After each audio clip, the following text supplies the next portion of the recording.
Hey, what's going on, guys? Mark back in the shrimp room on Mark's Aquatics. Back in the old glary room. Anyway, look, we've got Frank here there looking at his beautiful reflection in the bottom of the tank. Now we're going to give him a makeover today.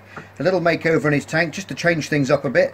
And we've got him a new little girlfriend. So we're going to set this tank up slightly different and see how he gets on with this girl. We're going to put some pipe in there and different things of that nature. And so she can get away. Might put the separator in for a few days first, just to keep them apart so they get used to each other in the tank, because it is his territory and he does like to protect it at all costs. He doesn't like anyone else in there apart from himself. So we're gonna slowly try and get them together. It'd be nice because he's on his own in there, and he's actually got a little jag in there with him as well. The jag normally hides behind the sponge filter there, and comes out in the evening for its food, and he's quite tolerant of the jag, to be honest. So we'll see how that goes.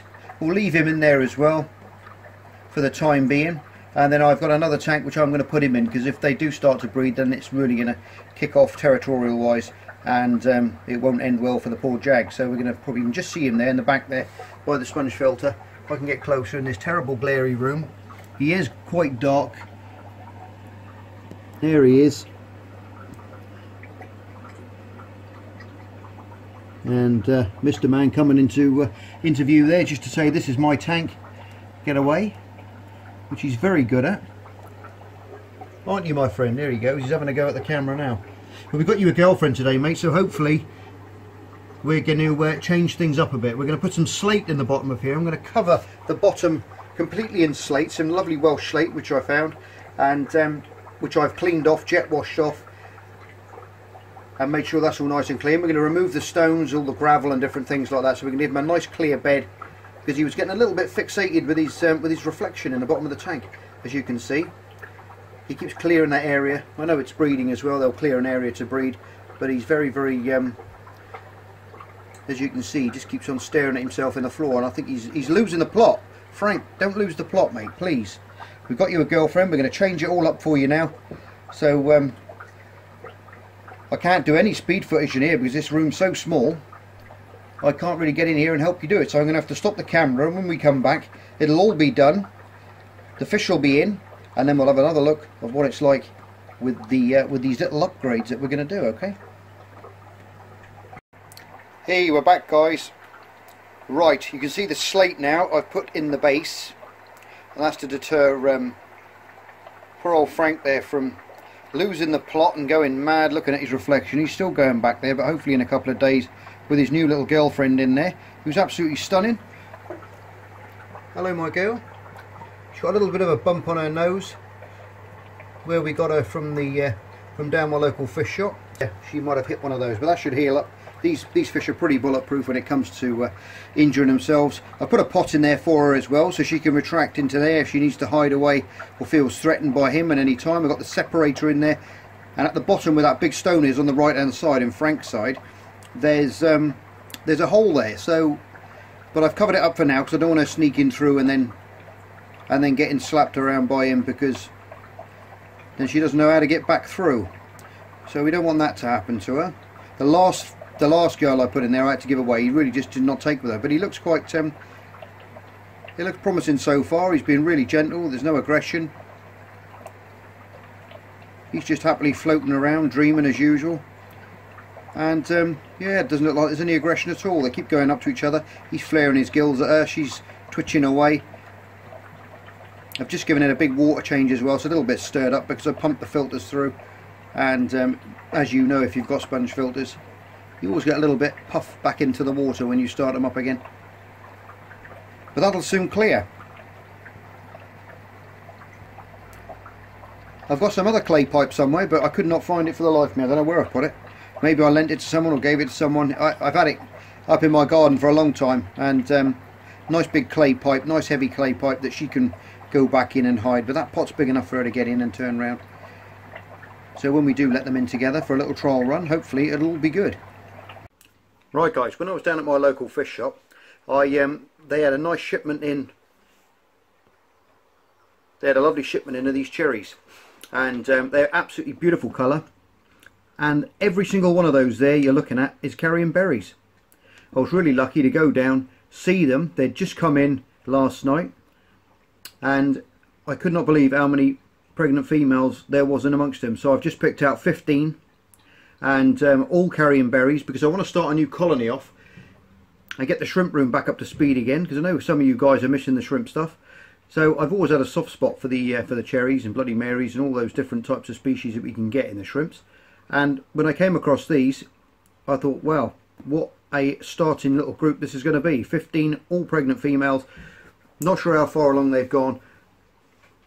But when you get them, guys, this is a really, really good time to check when you're picking berried females from shops, because fungus can look very, very like they're carrying berries for the people that are new into the hobby.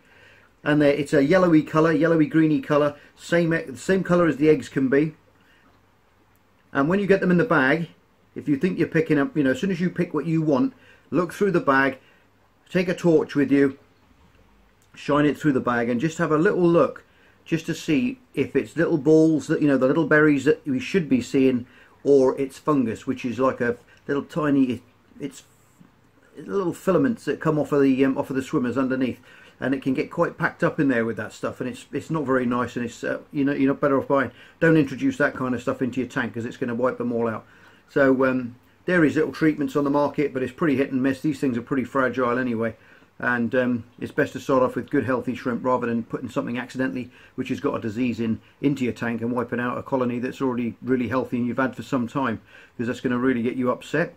Or if you're new to the hobby, it's not going to give you a good start, and you're going to get despondent pretty quick when your shrimp die and you wonder why. You think, oh my god, it was full of berries a minute ago, and then a couple of days go by or a week goes by and you find it dead on the bottom, and you don't know why. And, you know, it's just one of them things, and a lot of people give up with shrimp very quickly because of these little issues that you can get. Obviously when the shop gets them in, they just get them in, they just put them in a tank, they acclimate them to their systems, and then they sell them. So that's what they do. So you've got to be keep your eyes open all the time when you're picking shrimp. It's and the darker the colours are, the harder it is to see inside. So you make sure when you're in the bag, when you've got them in the bag, you can have a really good look through and make sure you're picking healthy ones. I've done that with every single one of these, and every one is healthy, carrying berries, no fungus whatsoever, and we're going to get quite a few babies from this one. Now I'm going to put them into the other tank. Fluval were kind enough to send me a brand new light which works off of your phone, which is fantastic. It Bluetooths to your phone. I'm going to do a review on that, and but it's lighting up the tank as it is now. I've got everything sorted. I've got the endlers in there, the guppies are in there, the mountain minnows are in there. I'm going to thin those out, and we're going to start off a nice colony. I've got a couple of other ones in there as well. I'll take you through now, because these guys have been acclimated. I just thought I'd put them here just to show you, and now we can put them in the tank and watch them swim off. Right, here we go, we're back into the tank now. This is where they're going to be going. Okay, in this tank, guys, I've got a couple of yellow sakuras left in here, which I'm going to have to fish out, and also one of the wild strain ones, which I missed when I changed everything up. And but we'll get them when we put some food in, when everyone's settled down. The old ram's horns are doing well, breeding away there. Got a bit of hornwort in there, which came with the snails. Actually, that was from Jonathan. I don't know if you remember that guy that sent me those snails. Ah, there's one there. There's one of the wild coloration males there that's swimming around. That's what we don't want in there, to otherwise they're going to crossbreed, and that's what happens there when you cross the two together. You get the, I'll just zoom in on, you get that tiger stripe pattern, which I don't mind. There he goes. I don't mind that coloration at all. I think they're quite cute there with their little tiger stripes. But we're going to have to get him out. In fact, I've got a net handy here, and with a little swipe of the net, we have him. Anyway, getting back to this tank, it's looking quite nice. The plants are picking up now after they've been changed around. But we got these pregnant females up here. I don't know if I can get a better view of them through the glass for you, but you can see they're all carrying. It's a bit scratched up my old bowl now, so I think what I'll do is I'll let them go.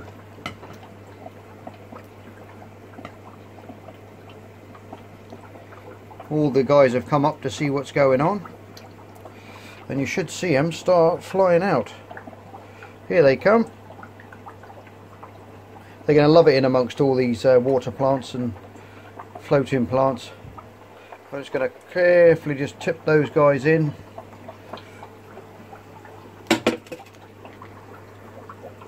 And look at that, they stand out. Absolutely stunning little guys, look at that. All carrying berries.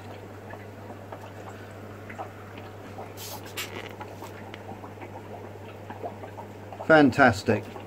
And they're away, straight away doing their work. Another one up on the leaf there. You can see that second scale back, big dish shape, which shows it's female. And obviously it's full of berries as well, which slightly gives it away. Now there's one of those, another one there, like you see, a wild coloration sakura coming out. In fact, there's two there.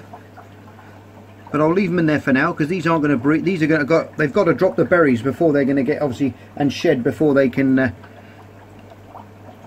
rebreed again. So we're not. There's no rush to get them out.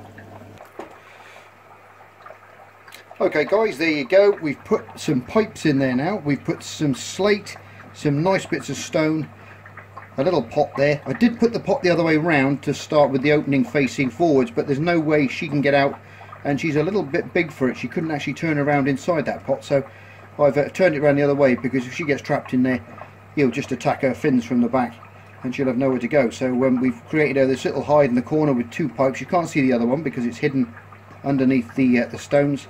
But she's hiding around the back there at the moment. They've been getting on okay. She keeps popping out now and again to say hello, and all's looking good so far. So she's got a good retreat now, which is he keeps going in there and having a look. I'll put a couple of bits of different food in there that she was used to being fed. Frank's not interested in it at all because he's used to his floating beans, which I've put on the surface, which you can see up there just on the surface. But he's interested in his girl at the moment. He's not really interested in the food, and I can't blame him. Yep, we're going to leave her now, get used to her surroundings. I've turned the oxygen flow down on the pumps so it's not as aggressive, just to chill her out, because that's similar sort of airflow that she was used to in the other tank. And we're going to leave it for that for now and just see how they get on. Upstairs, everything's looking nice in the tank there.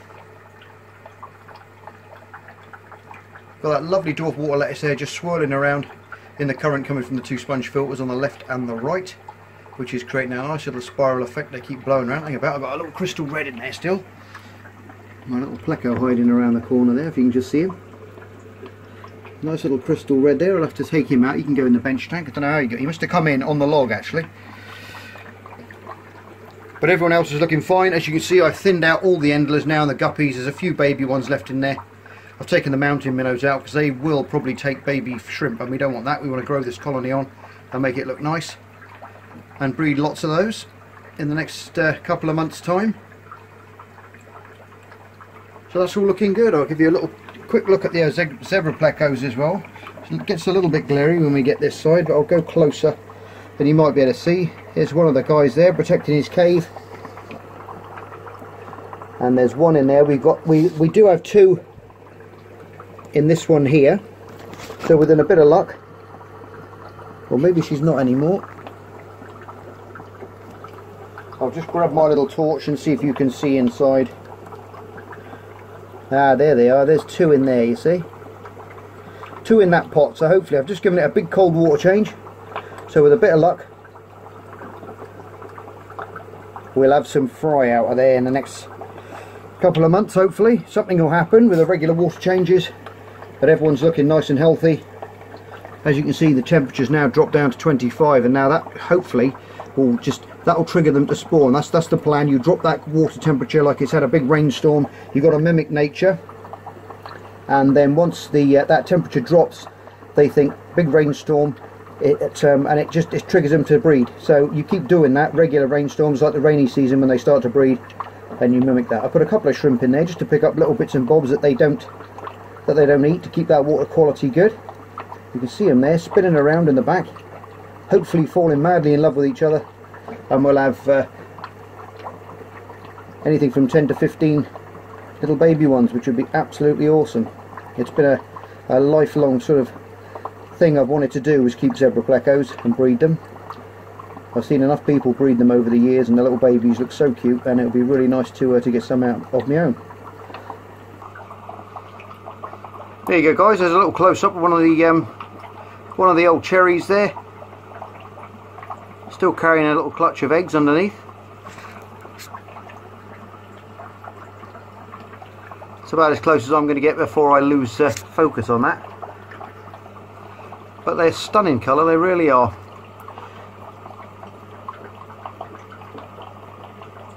Hopefully lots of little babies to come. Anyway guys, we're going to leave it there for today. Hope you enjoyed this little video. More little things up and coming in the up in the shrimp room. The shrimp room's back up to speed. We're going to get a nice little colony of the cherries going. And I've got 2 other tanks, which is down the back there, which I'm going to rig up, and we're going to do some other shrimp tanks in there as well in the next few weeks. So stay tuned for all that stuff. Anyway guys, I'm going to leave it there. As always, you're all stars. Take care of yourselves, and I'll see you on the next episode of Mark's Aquatics. Bye for now. Just me and my guitar.